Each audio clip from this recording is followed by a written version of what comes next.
Começa na próxima segunda-feira o programa de renegociação de dívidas chamado Desenrola Brasil. 35% dos brasileiros não conseguem pagar as contas em dia. As dívidas da Cláudia somam mais de R$4 mil. Cartões de crédito e contas de luz e água atrasadas.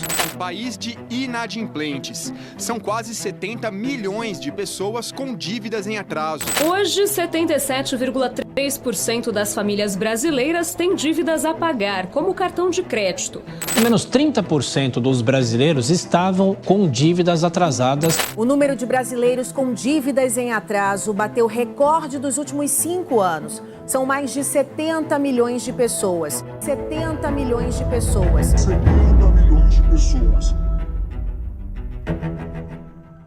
Em 2003, o boxeador profissional e peso pesado campeão Mike Tyson declarou falência, mesmo tendo acumulado mais de 300 milhões de dólares ao longo de sua carreira.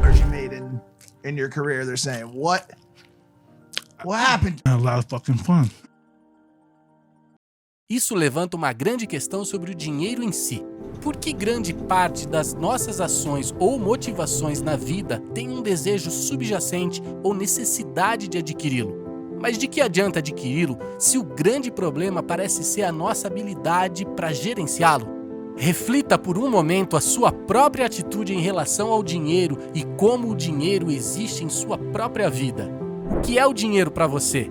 Você tem a impressão que assim que o dinheiro entra na sua conta, rapidamente some? Isso já te colocou em uma situação vulnerável? Uma vulnerabilidade que pode, em algum momento, ter te atraído para mais perto de um esquema de enriquecimento rápido ou de um guru dizendo que você pode ficar rico apenas comprando o curso dele. O meu canal visa falar sobre esses tópicos de uma forma ou de outra, e eu percebo que nossas percepções sobre dinheiro são por vezes mais cruciais do que a nossa capacidade de gerá-lo, especialmente quando nossos próprios cérebros estão conectados de tal maneira que nos impede de ser financeiramente sensato. E isso é algo realmente importante, ainda mais quando você percebe que pessoas que ganham mais de 6 dígitos por ano terminam o ano sem mais nada. Onde está a desconexão? É hora de resolvermos esse mistério. E não é só isso, mas explorar uma melhor estrutura para entender o dinheiro, uma estrutura comumente ensinada na área de finanças pessoais, mas muitas vezes negligenciada no ensino formal. Uma pergunta: o que é dinheiro? Ou melhor, o que o dinheiro representa? Quando você faz uma compra na Amazon ou quando você é pago pelo seu tempo trabalhando em um emprego, qual é o significado do dinheiro nessas transações? O dinheiro é comumente definido como um meio de troca, um instrumento que facilita a venda, compra ou comércio de mercadorias entre as partes. Mas não acho que isso diga muito sobre o que o dinheiro realmente representa. Eu acredito que há uma maneira melhor de ver o dinheiro. É uma expressão de valor. Você entrega uma certa quantia de dinheiro para comprar algo porque você percebe que seu valor é equivalente à quantidade de dinheiro que você entregou. É claro que o preço muitas vezes não é determinado por você como indivíduo, mas pelo mercado como um todo. No entanto, concentre-se neste ponto. Dinheiro é igual a valor. Isso é tão importante porque muitas vezes atribuímos ao dinheiro um significado moral. Uma citação que tenho certeza que você já ouviu falar sobre dinheiro é: o dinheiro é a raiz de todo mal. Olhamos para alguém que parece ter uma grande quantidade de riqueza e pensamos que eles tiveram sorte ou que tiraram vantagem de alguém para chegar a essa posição, que alguém teve que perder para que eles ganhassem. Mas nunca consideramos o valor que foi criado para gerar esse dinheiro. Entender que o dinheiro é simplesmente valor é a melhor maneira de perceber que o dinheiro não é necessariamente mal e não torna uma pessoa má. Certamente, existem alguns golpistas que podem convencê-lo de que o que eles têm para vender vale mais do que o seu valor real, mas isso não diz muito sobre o dinheiro em si, além de refletir a moralidade das pessoas envolvidas. O dinheiro simplesmente abre suas opções e amplia seus horizontes. As escolhas que você faz com esse dinheiro têm tudo a ver com suas disposições morais. Agora, como isso interfere na realidade de uma pessoa que vive de salário em salário ou alguém que está consumido por dívida de cartão de crédito, levando em consideração a ideia de que dinheiro é igual a valor? Para entender essa questão, irei te fazer outra pergunta. Qual é a sua relação com o dinheiro? O dinheiro entra em sua vida e sai, e essa é uma relação que frequentemente é expressa por renda e despesas. Outra maneira prática de expressar isso, que eu pessoalmente gosto, é a ideia de produção versus consumo. Em sua maior parte, o dinheiro entrará em sua vida porque você produziu alguma forma de valor, e para a maioria de nós, esse valor virá na forma de trabalho. E o dinheiro sairá quando você consumir algo, seja uma assinatura da Netflix, um carro novo ou uma casa. De certa forma, podemos avaliar o patrimônio líquido de um indivíduo como uma métrica para determinar a sua relação entre consumo e produção. Agora, lembre-se das estatísticas mencionadas no início deste vídeo. Qual parte da relação entre consumo e produção você acha que é o culpado aqui? Pense no seu caso por um momento. Pense em todo o dinheiro que entrou em sua vida e saiu.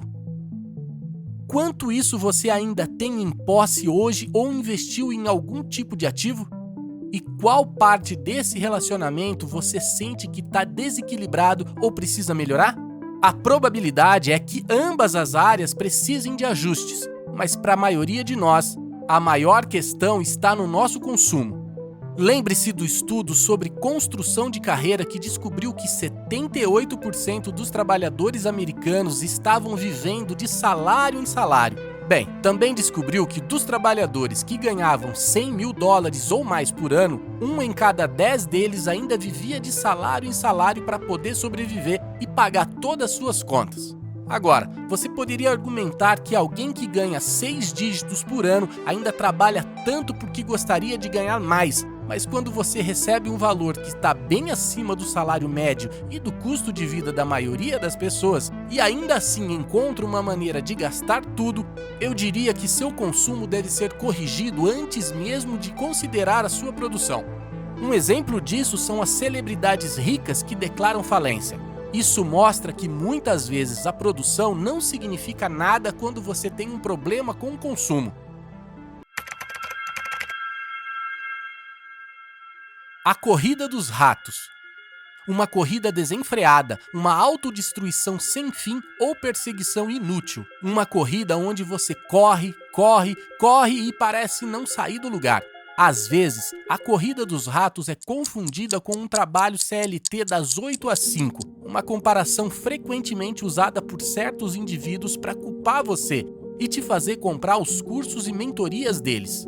No entanto, isso parece extremamente injusto, principalmente porque visa menosprezar um trabalho e também exclui o fato de que há aqueles que amam o que fazem ou estão perfeitamente bem com seus empregos. Uma verdadeira corrida dos ratos é aquela em que você vive na beira do seu potencial financeiro, estando constantemente a um salário de falir.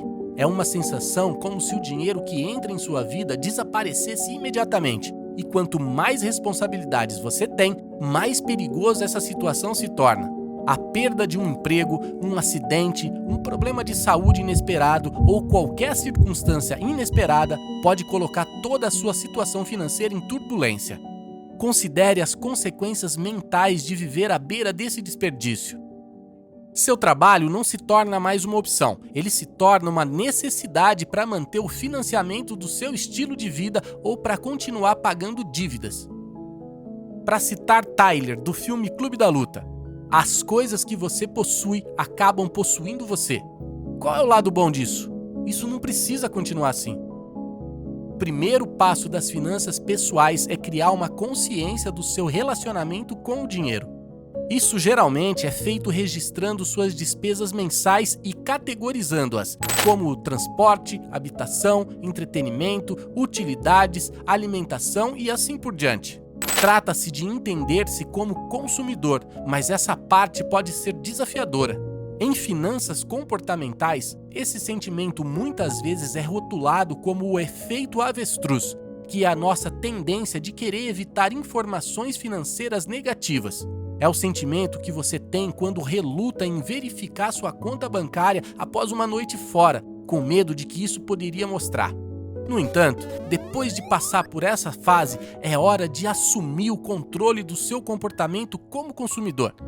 Isso muitas vezes envolve a ideia de criar um orçamento, decidindo a cada mês quanto você pretende gastar em cada uma dessas categorias e, em seguida, comprometendo-se a segui-lo.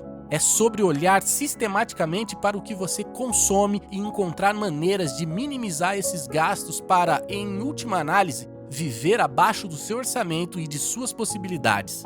Em outras palavras, ter um estilo de vida que ainda lhe permita ter dinheiro suficiente para economizar e investir de alguma forma. Também é importante notar que, antes de decidir investir, uma das práticas mais comuns em finanças pessoais é manter um fundo de emergência. Este fundo consiste em uma quantia específica de economias que você reserva para casos de emergência. Normalmente, esse fundo deve conter o equivalente a 3 a 6 meses de despesas. A ideia de viver abaixo das suas possibilidades é importante, pois por que escolheríamos fazer o contrário? Por que escolheríamos viver um estilo de vida que não podemos pagar ou que nos coloca em uma desvantagem financeira? Eu poderia fazer um vídeo inteiro sobre nossos preconceitos cognitivos. O efeito avestruz é apenas um deles que pode afetar nossa posição financeira. Outro é o desconto hiperbólico, que é a tendência a preferir recompensas de curto prazo em vez de maiores recompensas no futuro. Por exemplo, é você quem escolhe comprar um novo par de sapatos em vez de economizar esse dinheiro para um investimento futuro. E há também a pressão social, nossa tendência de pensar e agir como as pessoas ao nosso redor pensam e agem. Quando as pessoas ao seu redor estão comprando algo, você acaba comprando também. Ou quando as pessoas ao seu redor estabelecem o dinheiro como a raiz de todo mal, você provavelmente assume a mesma opinião também. A frase "Keeping Up with the Joneses" resume bem esse grande problema de consumo. É uma expressão definida pelo Google como tentar imitar ou não ser superado pelos vizinhos. Se os seus vizinhos compram um carro novo, você compra um também. Se eles têm roupas bonitas, você compra algumas também. Se eles reformam suas casas, você também reforma. Tudo na tentativa de impressionar ou de tentar acompanhar os outros devido a alguma forma de pressão social. No mundo de hoje, não precisa mais ser apenas vizinhos literais. Eles estão muito mais presentes do que isso. Para ser claro, não estou dizendo que comprar peças caras de roupas, joias, carros esportivos ou qualquer tipo de bens materiais seja uma coisa ruim. Nem acredito que consumir seja uma coisa ruim. O objetivo desse vídeo não é filosofar sobre as repercussões de uma visão materialista do mundo. O objetivo aqui é de chamar a sua atenção para quem você é como consumidor. Você se preocupa mais em parecer ter dinheiro ou realmente ter dinheiro? A corrida dos ratos não é sobre trabalhar das 8 às 5. Mas sim sobre viver a vida de tal forma que significa que você está constantemente perseguindo a próxima coisa, seja um contra-cheque, uma posse material ou sempre buscando quitar alguma dívida, de modo que seus maiores objetivos de vida e ambições são colocados em segundo plano para poder continuar essa corrida. Ter um orçamento e acompanhar suas despesas provaram repetidas vezes funcionar e podem ajudar a tirá-lo dessa corrida. É divertido falar sobre ganhar dinheiro ou imaginar ter tanta riqueza quanto possível, mas qual é o sentido disso quando o seu relacionamento com o dinheiro como consumidor significa perder tudo ou ter que trabalhar sem parar para financiar esse estilo de vida? Essa é a verdadeira corrida dos ratos. Com tudo isso sendo dito, vamos falar sobre ganhar dinheiro. Existem diversos canais no YouTube que falam sobre finanças pessoais, que ensinam sobre como administrar o lado do consumo. E claro que isso é algo muito importante, mas talvez você já tenha sentido falta de conteúdos falando sobre como ganhar mais dinheiro. Eu entendo porque muitas pessoas optam por esta abordagem. É mais fácil ensinar a reduzir o seu consumo para se adequar ao seu orçamento do que como aumentar sua renda. Quando se fala para um grande público e se dá conselhos que funcionarão para a maioria das pessoas, fazer isso geralmente é a melhor escolha mesmo. Vemos que existem comunidades inteiras construídas em torno do foco da frugalidade. A comunidade FIRE, independência financeira, aposentadoria antecipada, é um exemplo disso. É um movimento que adota a estratégia de viver de maneira extremamente frugal, economizar e investir o mais cedo possível, com o objetivo de se aposentar o mais cedo possível. Os minimalistas também compartilham uma visão semelhante à comunidade FIRE, embora mais profundamente enraizada na filosofia e em posições sobre o mundo e o materialismo em geral. Diversos produtores de conteúdo promovem estratégias que se encaixam no espectro de viver frugalmente, economizando muito dinheiro e investindo a longo prazo. Não há nada inerentemente errado com essa estratégia. Ela funciona para uma ampla gama de pessoas com vários graus de renda. Mas vamos ser honestos. Muitos desses youtubers de finanças não dependem de cortar custos ou viver um estilo de vida incrivelmente frugal para ganhar centenas de milhares de reais por mês ou para acumular um patrimônio multimilionário. Essas pessoas conseguem isso pois estão utilizando um meio de produção em grande escala. O dinheiro é equivalente ao valor percebido no mercado, e a maneira mais impactante de aumentar seu valor é encontrar um problema no mercado, criar uma solução para esse problema e vender essa solução em escala. Este é o caminho do empreendedorismo, e negócios de sucesso são capazes de produzir uma grande quantidade de valor para a sociedade, de modo que o lado produção da equação cresce exponencialmente em comparação com um trabalho padrão. No entanto, esse não é um caminho que todos podem ou deveriam seguir. Trata-se de refletir sobre suas próprias capacidades e se o empreendedorismo é mais adequado à sua situação atual.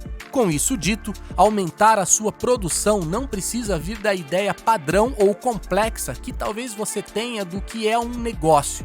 Muitos empresários usam, por exemplo, o YouTube como veículo para produzir algo valioso para seu público, e isso é uma forma de empreendedorismo também. Criar vídeos sobre finanças pessoais é uma das razões pelas quais escolhi criar vídeos no YouTube, pois isso também é uma forma de produzir algo, nesse caso, vídeos em estilo documentário em grande escala. Qualquer um pode começar com uma certa facilidade e construir um negócio sólido em torno disso. Produzir é fornecer valor relativo ao mercado de alguma forma ou de outra. Eu utilizei minhas habilidades de analisar o mercado, organizar roteiros e edição para criar vídeos que espero que sejam educativos, mas que também possam ser consumidos de forma leve. Para a maioria das pessoas, trabalhar em um emprego padrão das 8 às 17 horas é o seu meio de produção, mas isso não significa que sua capacidade de produzir pare por aí. Entender-se como produtor envolve compreender as maneiras pelas quais você pode criar valor para o mercado. Se você puder produzir valor em grande escala, isso significa ganhar dinheiro em grande escala. A internet, felizmente, proporcionou muitas oportunidades para produzir algo e lançá-lo no mercado. Então, para resumir o conteúdo deste vídeo, primeiro é importante criar consciência de si mesmo como consumidor, entendendo o que você compra e por que compra, registrando seu consumo em um diário e estabelecendo um orçamento para gerenciar e controlar esse consumo. Em seguida, a produção passa a ser uma questão de maximizar a quantidade de valor que você pode agregar à sociedade por meio de um emprego, um negócio ou algum outro meio de produção. Se você assistiu até aqui, então muito provavelmente você irá gostar desse vídeo que está aparecendo agora na tela, pois é uma recomendação do YouTube especialmente para você. Então clica nesse vídeo e vai assistir agora.